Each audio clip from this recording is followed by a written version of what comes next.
Today's video is sponsored by Lazarus Baraza, a true patriot and a Kenyan nationalist at heart.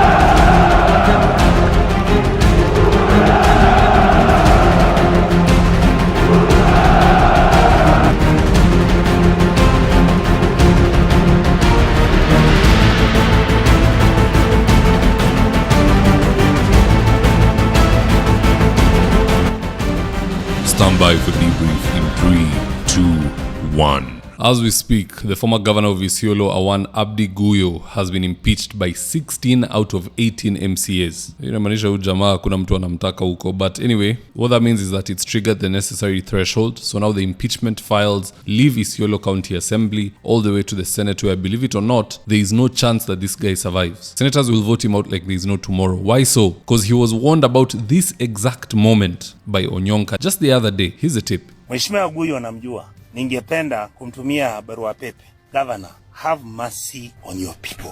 This cannot be your best. I know you are a Nairobi guy. I know you've gotten this job. Look at how beautiful this place is. But it's destitute. We come to oversight you. You run away. You go with your MCAs. You are saying the Senate doesn't have any powers to come and oversight you.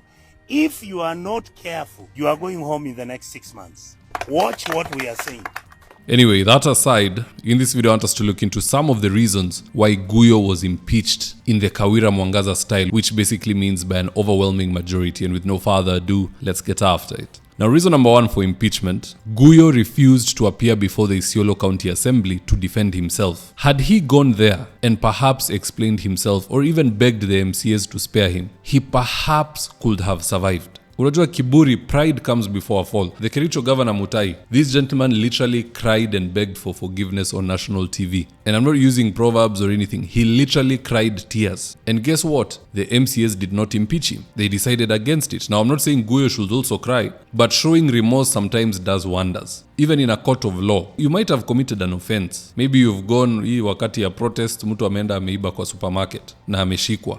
How you are talking in that courtroom can easily double or half your sentence. Unaweza ambia judge, mimi nilikuwa na shida kidogo, mama yangu ako na hii shida, this is not something I'm proud of, I am very apologetic. Judge pengine alikuwa ameweka kwa akili he will give you 10 years. But because of how you've talked, he might give you 2 years. But if you show contempt, you're not even showing for that court hearing, ama umekuja and you are uninterested and very rude, you might get 15 years for a very petty offense. So this is what has happened to Guyo. I'm sure before hata ifike kwa impeachment, he could have looked for these MCAs, he chose not to. And when he's supposed to appear before them, he chose not to. Hata pengine hii impeachment ingekuwa 11 out of 18. At least we could say he has some support. 16 out of 18, na pengine hawa wawili walikuwa wagonjwa, they were busy elsewhere.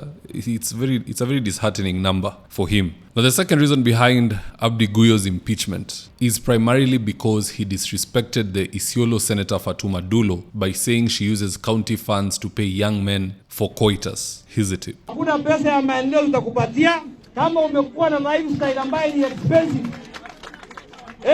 Umeweka lifestyle expensive ya kufuga vijana, pambana na hali yako. Pesa ya Isiolo County huwezi patiwa. Na nimetangazia hapa Oldonyiro. Pesa ya development ni kuhakikisha health center Oldonyiro imetoka kutoka dispensary imeenda level ngapi? Level 4. Si pesa ya kupatia mtu aende akalishe nao vijana. Na hata mimi nashindwa, yuko kijana analipwa 1,100 kila mwezi. Anakaa hapa Nyanyuki. Sasa huyu kila usubuhi mama ako na hasira. Hii kijana anaonekana afanye kazi mzuri. Watu wa Oldonyiro mko na kijana mzuri ya kusaidia huyu kijana mwingine. Unajua mama akishughulikiwa mzuri kwa boma, usubuhi anaamka kama amefurahia, si ni kweli? Lakini ukiona mama ameamka usubuhi hapo na mahasira, iko shida. Na mimi sijui kwa nini kijana mdogo kama yule anambaya analipwa 1,100 amejua na kazi.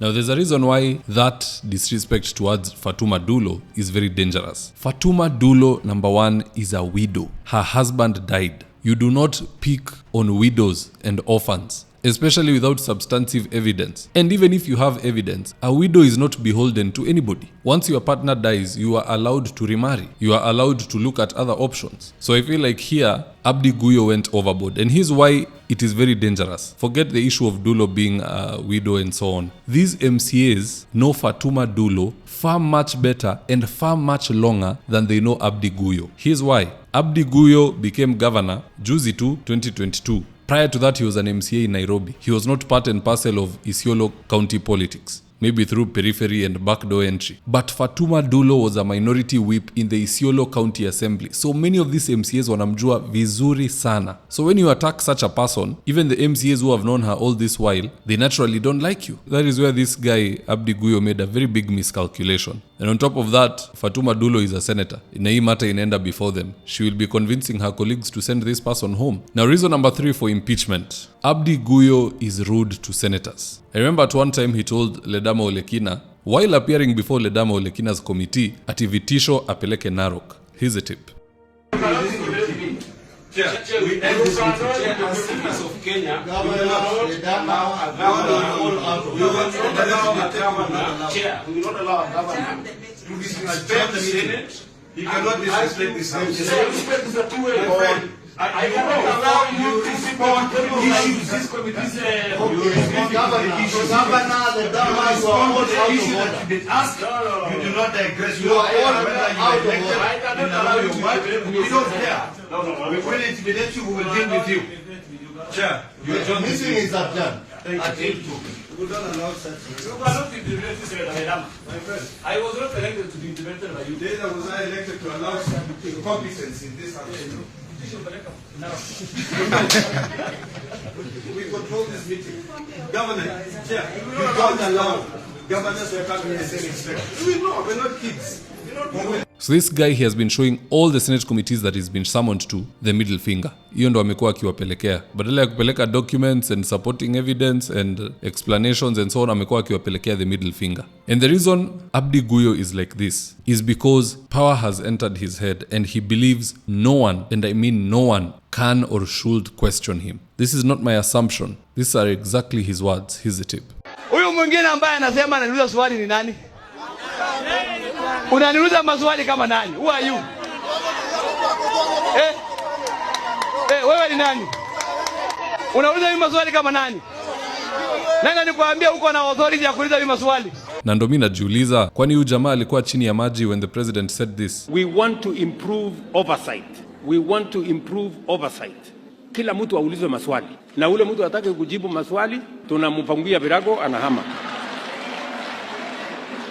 So long story short, what are the odds Abdi Guyo survives in the Senate? My final answer is 0. I don't think there will be any mercy for him. Ledama ameteta juu yake, Olekina ameteta juu yake, Boni Halwale ameteta juu yake, his own senator Fatuma Dullo ameteta juu yake. Sifuna also had a run-in with him in the park committee. Sababu park committee wametuma watu kufanya oversight kina Cherargei na nani, and he disappears with all his MCAs. Now these same MCAs he was running away with have thrown him under the bus and they will be there testifying against him. This is going to be fireworks. But to be honest, I don't see anything positive coming out for Governor Abdi Guyo.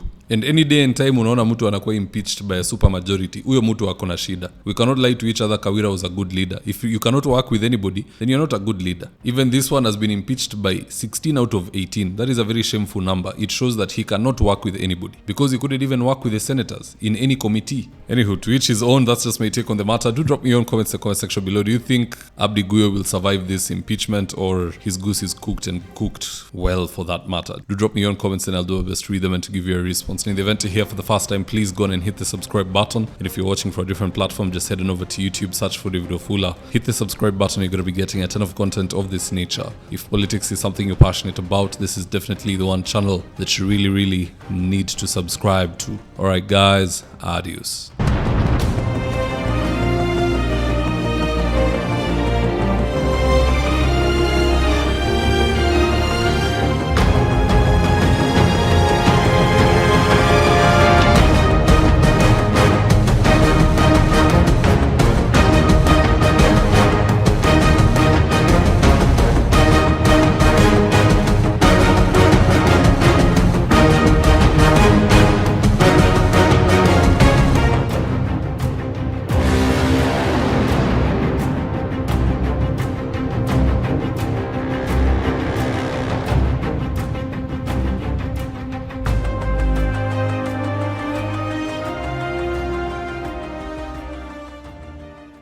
Thank you for choosing Mzitowafula as your primary news platform.